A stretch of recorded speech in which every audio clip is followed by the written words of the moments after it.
বন্ধুরা, ইংলিশ শেখার ক্ষেত্রে খুবই গুরুত্বপূর্ণ দুটি গ্রামাটিক্যাল টার্ম মাস্ট এবং হ্যাভ এর ব্যবহার আজ আমরা দেখে নেব। তো মাস্ট আমরা কখন ব্যবহার করি এবং হ্যাভ টু এর ব্যবহার আমরা কখন করি, তো চলো আমরা দেখে নেব। তো প্রথমে আমরা দেখো, এখানে একটি আমরা ছবির মাধ্যমে দেখাচ্ছি যে you must finish your homework, অর্থাৎ তুমি অবশ্যই তোমার হোমওয়ার্ক শেষ করবে। আর এখানে আমরা দেখতে পাচ্ছি যে I have to wake up early for work, অর্থাৎ কাজের জন্য আমাকে সকাল সকাল ঘুম থেকে উঠতে হবে।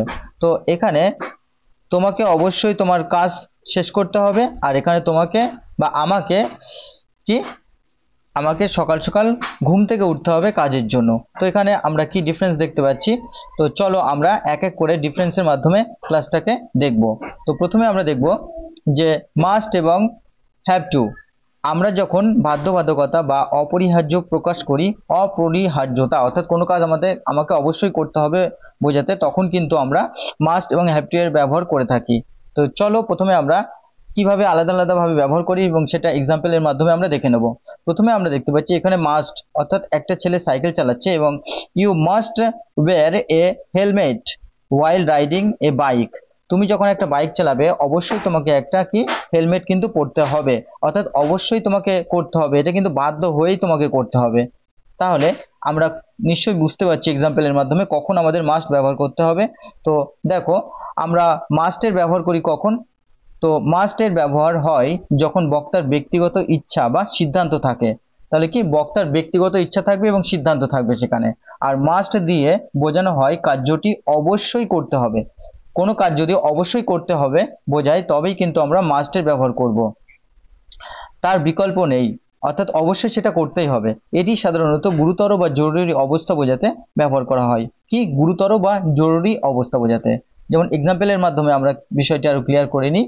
যেমন তোমাকে অবশ্যই পড়াশোনা করতে হবে, তাহলে ইউ মাস্ট স্টাডি, তোমাকে অবশ্যই পড়াশোনা করতে হবে।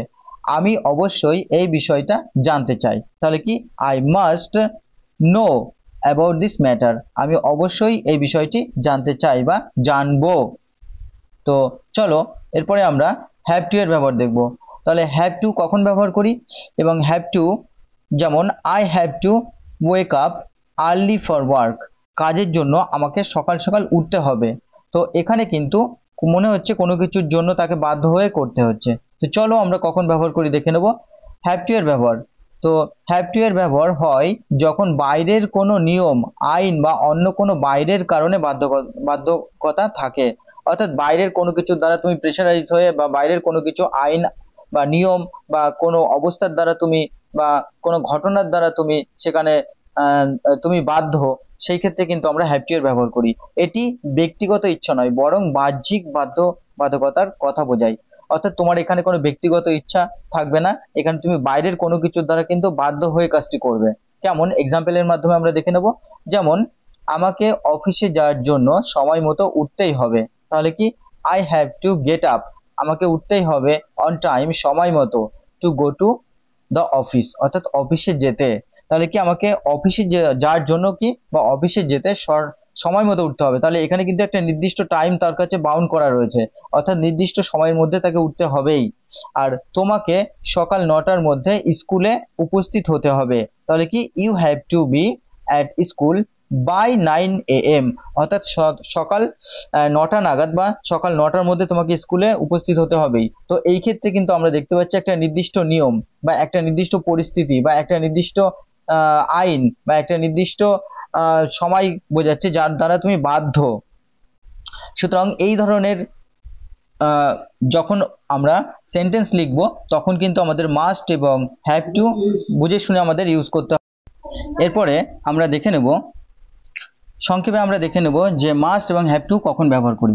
তো চলো প্রথমে ব্যক্তিগত বাধ্যবাধকতা, অর্থাৎ ব্যক্তির নিজের সিদ্ধান্ত যখন থাকবে তখন কিন্তু সেখানে মাস্ট আমরা ব্যবহার করতে পারবো। আর বাহ্যিক বাধ্যকতা যেমন বাইরের আইন বা নিয়ম বা কোনো পরিস্থিতির চাপে যখন তুমি কাজটা করবে তখন কিন্তু তোমাকে হ্যাভ টু ব্যবহার করতে হবে। নিজের ইচ্ছা বা অনুভূতির ভিত্তিতে তোমাকে কিন্তু মাস্ট ব্যবহার করতে পারো তুমি। আর বাইরের চাপ বা নিয়ম অনুসারে যখন বাধ্যবাধকতা থাকবে তখন কিন্তু তোমাকে হ্যাভ টু ব্যবহার করতে হবে। শুধুমাত্র প্রেজেন্ট বা ফিউচার টেন্স, এটা খুব মাথায় রাখবে, ভেরি ভেরি ইম্পর্টেন্ট। তোমাকে কিন্তু প্রেজেন্ট বা ফিউচার তেই তুমি ফিউচার টেন্সেই তুমি শুধুমাত্র মাস্ট ব্যবহার করতে পারবে, কিন্তু পাস্টে কিন্তু তুমি ব্যবহার করতে পারবে না, অর্থাৎ পাস্ট টেন্সের ক্ষেত্রে কিন্তু তুমি ব্যবহার করতে পারবে না।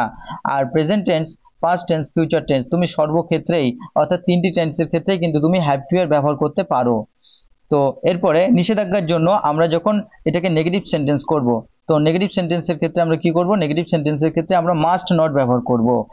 আর বাধ্যবাধকতার অনুপস্থিতির জন্য, অর্থাৎ সেখানে কোনো নিষেধাজ্ঞা থাকবে না, তো সেক্ষেত্রে আমরা ডোন্ট হ্যাভ টু অথবা ডাজ নট হ্যাভ টু ব্যবহার করব। যেমন আমরা এক্সাম্পলের মাধ্যমে বুঝে নিই, যেমন you must finish your work, তোমাকে কাজ শেষ করতেই হবে।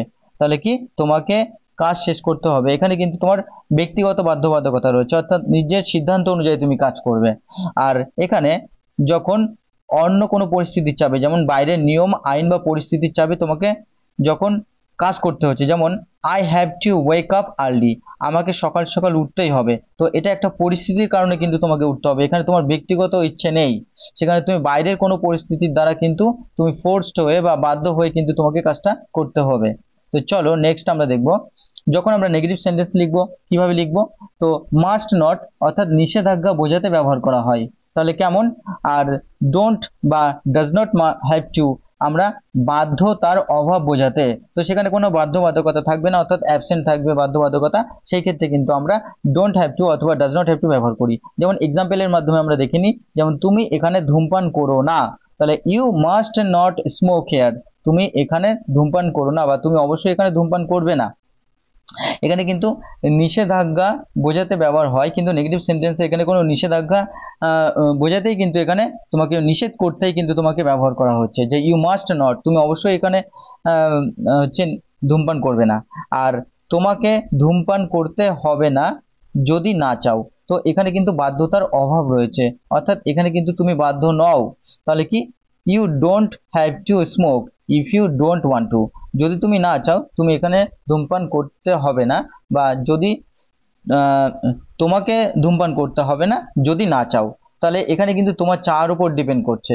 আর যখন আমরা বলছি যে you must not smoke here, তোমাকে অবশ্যই এখানে অর্থাৎ তোমাকে তুমি এখানে ধূমপান করো না, বা তোমাকে কিন্তু এখানে নিষেধাজ্ঞা করা হচ্ছে, অর্থাৎ নিষেধ করা হচ্ছে তোমাকে।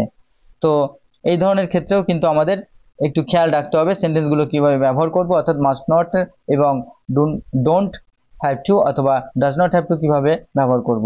তো যখন বাধ্যতার অভাব থাকবে তখন কিন্তু আমরা ডোন্ট হ্যাভ টু ব্যবহার করব বা ডাজ নট হ্যাভ টু ব্যবহার করব, আর যখন যেখানে নিষেধাজ্ঞা থাকবে অর্থাৎ নিষেধাজ্ঞা অবশ্যই দেওয়া হবে সেই ক্ষেত্রে কিন্তু আমরা মাস্ট নট ব্যবহার করব।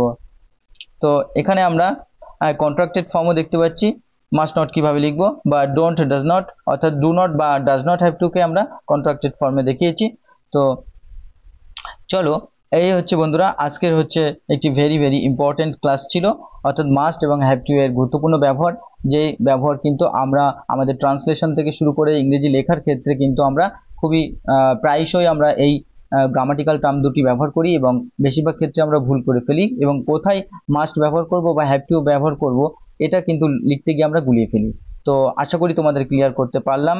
তো চলো, এরকম আরো গুরুত্বপূর্ণ ক্লাস পাওয়ার জন্য অবশ্যই চ্যানেলটিতে সাবস্ক্রাইব করে রেখো এবং লাইক কমেন্ট শেয়ার করো ও হাইপ অপশন প্রেস করতে ভুলো না। তো চলো, আরো পরবর্তী একটা গুরুত্বপূর্ণ ক্লাসের সাথে তোমাদের দেখা হচ্ছে। ধন্যবাদ সকল।